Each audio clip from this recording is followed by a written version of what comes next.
Okay, hello. This is Andrea Palmer with Natural Medicine Mamas. We're excited about talking to you today. I'm going to let Mom introduce what we're going to talk about specifically in just a second. But I just wanted to mention really fast that you can find us at www.naturalmedicinemamas.com. And just wanted to reiterate about our vision really fast with helping families. We really feel so strongly about helping families to be healthy, to stay healthy, especially by using natural cures for your body and your mind and your soul, since those all three work together. We also really encourage self-reliance. A lot of times with the different things we talk about, we'll talk about the packets that we put together. But overall, we want to make sure to emphasize that we do want you to be self-reliant with all of this and learning how to take care of your family with herbs. We're really passionate about that.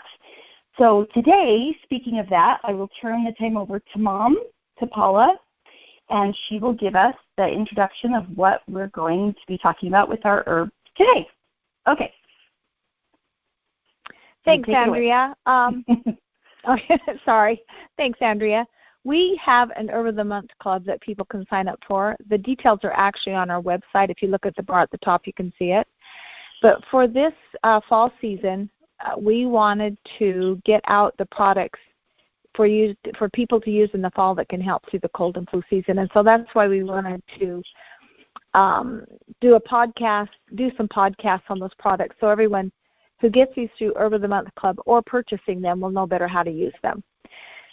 First of all, Kalea was going to, since we did elderberry syrup for August of this year, we're going to talk about elderberry syrup today, and Clay's going to walk us through for a few minutes about the ingredients. First of all, you need to know that the ingredients are listed on our website with details about each of them and how they contribute to the mix and helping your body get better. But she is the expert on knowing how all these little goody plants work together, and so she's going to talk to us about that a little bit. Go ahead, Kalea. Okay, so like Mom said, you can find the ingredient list on naturalmedicinemamas.com/elderberry-syrup.html, and then there's a little spot where you can click read more about the ingredients or whatever. You click on that, and then it takes you to a list. So obviously the first ingredient are elderberries, and they are amazing. And one of the greatest benefits of the elderberries is that, at least for the people in the American Northwest, we have them growing everywhere. And to me that is a great signal, at least in this area, that they're meant to be used by people who live here. And there are a lot of other berries in the world that can benefit us, but the elderberries are specifically for us. And so they're amazing. And what they do is they boost the production of immune cytokines. And those can be, most of the time, that can be a really good thing. And Andrea's going to talk a little bit more about that later on, about when that could be actually a detrimental thing. And we also have an article on that underneath our blog tab. So basically what it does is it boosts your immune system so that you're better able to fight off sickness. So they're really awesome. And then the next thing we have on our list is the echinacea. And echinacea is one of those things that you're actually not supposed to take for a long period of time. It's not something that you just want to take every day for the rest of your life. It's specialized. So, but just during the duration that you would take it for a cold is not too long. That would be just fine. So don't worry about taking it too long if you're just taking it for when you get sick. But it's also amazing, and I'll just insert this here because I always remember this when I think about echinacea, and that is a lot of people when they get sick, they'll go to the store and they'll think, oh, I want to take something natural for this, and there's echinacea on the shelf. I think I'll try that. And then they take it once or twice, and then they don't get better, and they go, oh, well, these herbs don't do anything. And the real reason why echinacea actually really does work, it is very effective. But the rule when treating with herbs at any point is early, often, and after.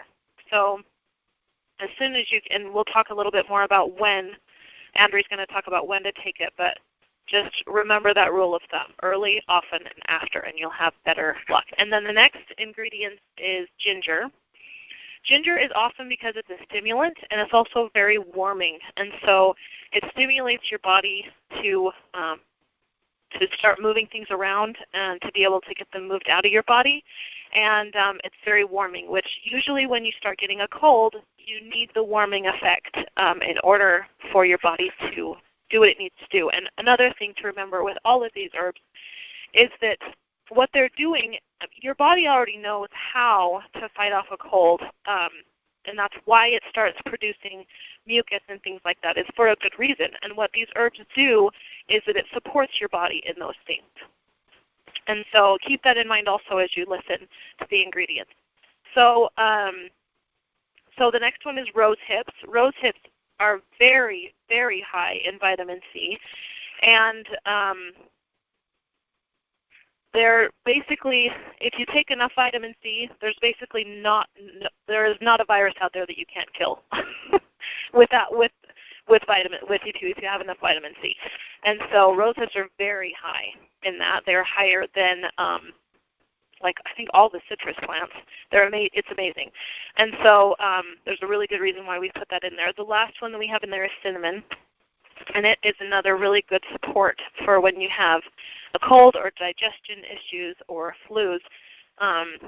It's antiviral, and it also has some other nutrients in there that helps to support your body while your body's trying to fight off a sickness. So the other thing that I want to point out is that although we have these other ingredients in here, the echinacea, the ginger, the rose hips, and the cinnamon, but you don't need those. It's called elderberry syrup for a reason. So we have them in our packet because they do really well when they're synchronized together and they work together. They work together really well. But if you were in a situation where you wanted to pick your own for whatever reason, or if you had some available right there, all you would need is the elderberry. If you wanted to just make the syrup, all you need to take was that.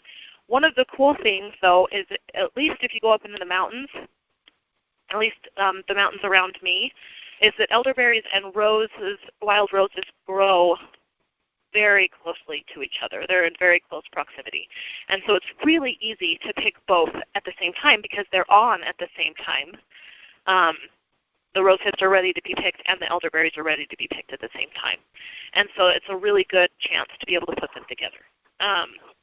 Isn't that amazing, Keek? I think about that and the timing that God put together with those and how well they work together. It's pretty amazing to me. That works. And if you have wild echinacea too, it's also, you would harvest the root at the same time that you would harvest the rose hips and the elderberries. So if you have that available, then those are on. And the interesting thing is that they're all on in the fall. They're all ready to be harvested in the fall. And that's when our bodies usually need them because that's usually when colds and flus start cropping up. So to me, it's an incredible testimony to me of the love of our Father in heaven has for us, that He gives us those things and places them in the right time to help take care of us. Thank you so much for sharing that with us, Kalea. All that information is so great to have and to be able to remember for future use. Now Andrea is going to talk to us about how and where, and not where, how, when. Anyway, you know what I mean. She can tell us how to use it and how to make it. That's it. Go ahead, Andrea. Okay. So, elderberry syrup is such a beautiful thing because it's so kid-friendly. I think it's one of the most kid-friendly products that we offer because it's such a great go-to. And I really like how Kalea emphasized the early, often, and after. That is huge, especially with something like elderberry syrup. So the way that you make it is that if you're making it from a packet from us, there's about A half to 3/4 cup, usually about 2/3 cup in every packet, depending on how leafy the products are or how condensed the roots and the berries are. It can vary that way, but you can make the same amount no matter how much is in that packet. If you're making it on your own from fresh stuff, remember that all the packets that you get, they're all dried down. So any fresh elderberries that you're making a batch from, you're going to need to use about 2 to 3 times more, simply because the water hasn't been taken out of those products yet to be dried. Now with the packet, it's actually super duper easy to make your own syrup, really easy. You take the packet, you take 4 cups of water or 4 cups of apple juice. I like to use apple juice so that I don't have to add much more sweetener to it afterwards. And you put it on low heat on the stove, and you put your packet in the 4 cups of juice or water and just let it simmer on the stove for about 45 minutes to an hour on low. You don't want to boil it. You don't want to get rid of properties by heating it too high. And then after about an hour, I have to set a timer or I forget. So I would suggest that you set a timer. Then you can go and kind of smash. I like to smash everything down just to make sure everything's secreted out. And then if you want to leave it on for a little bit longer, just on really low, you can do that. I've left it up to about 2 hours before. But then after that, you don't want to cause it to evaporate too much. So after that is done, then you take it out and you need a straining cloth. You can use napkins, or you could use coffee filters, or you can use muslin cloth, lots of different types of cloth.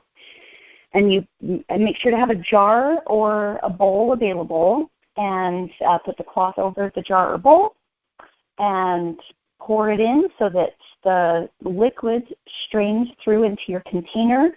And then you'll have the pulp left over, and you can discard the pulp, and then you've got just your liquid.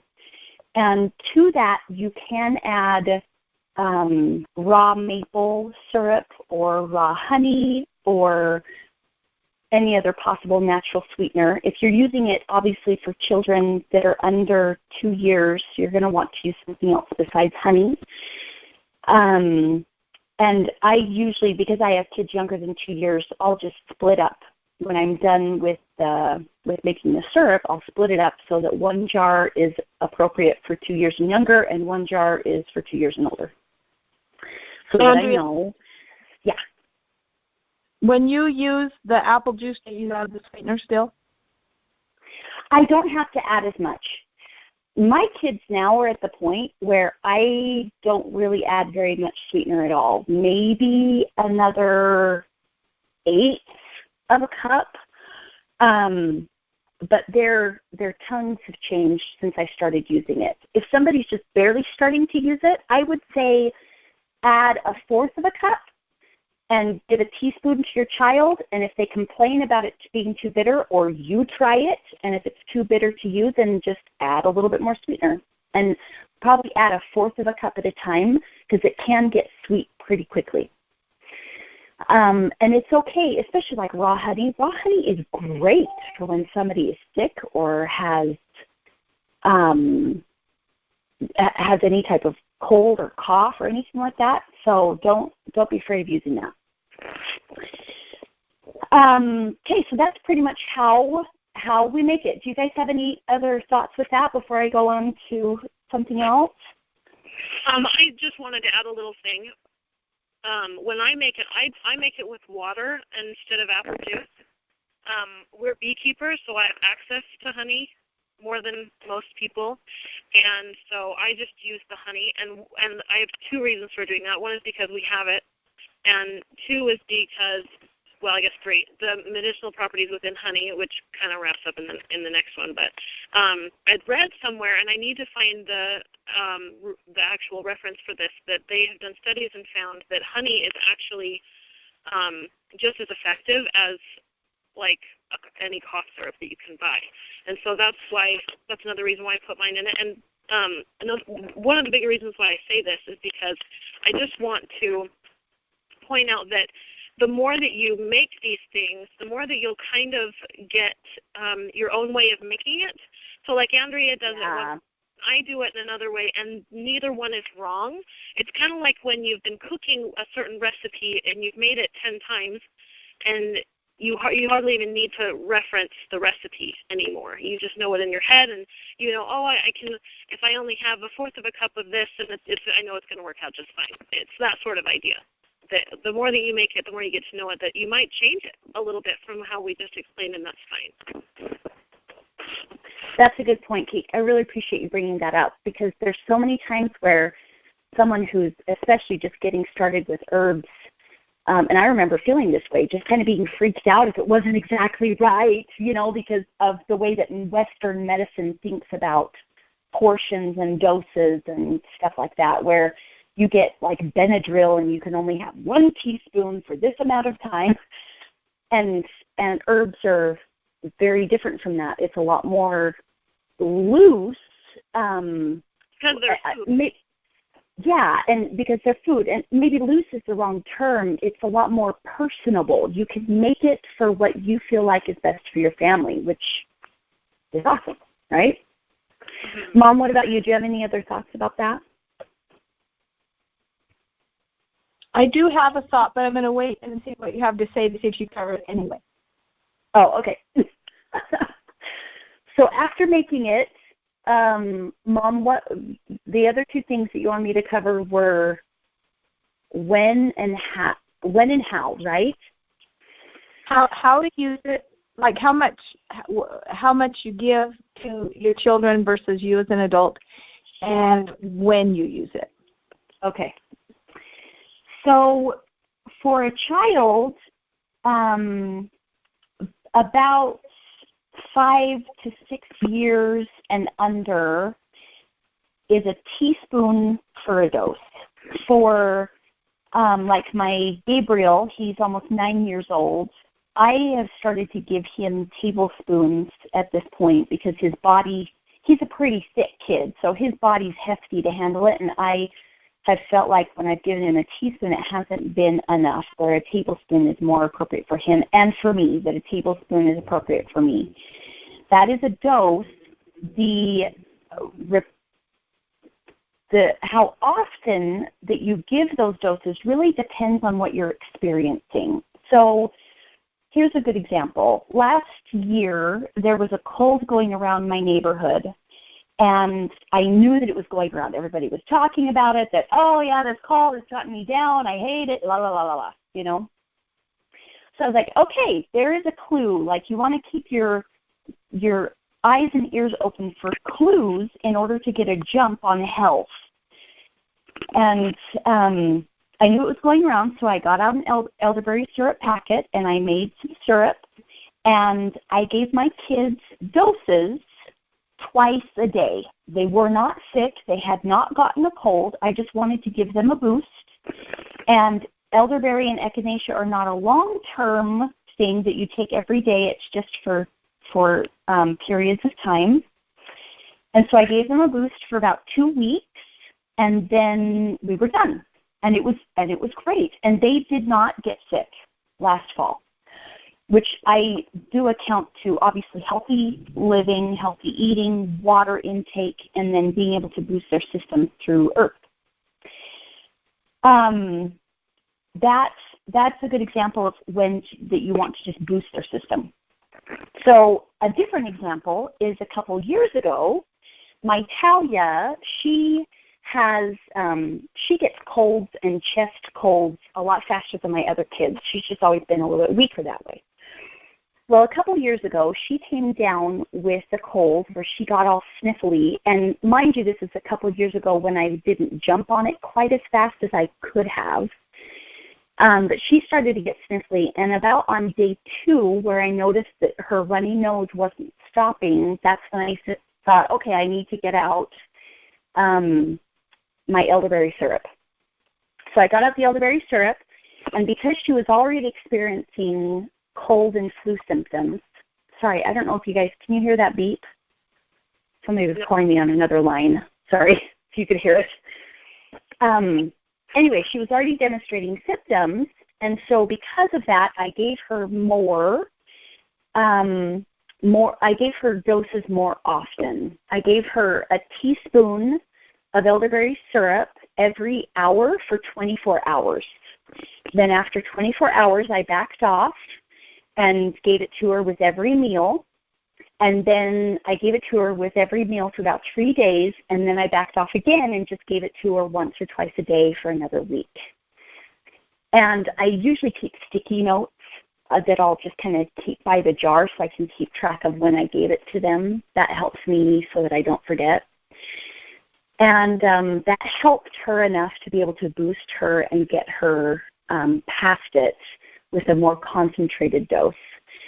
Now, if a child is having an issue with a cold or a cough, and it's at the very beginning stages, this is something that Keek mentioned too with cytokine. It's when it's at the beginning stages of a sickness or an illness, elderberry is super effective. It's a great expectorant.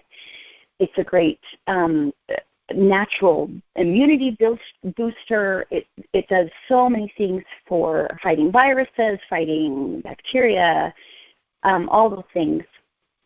And beginning stages are appropriate to use elderberry.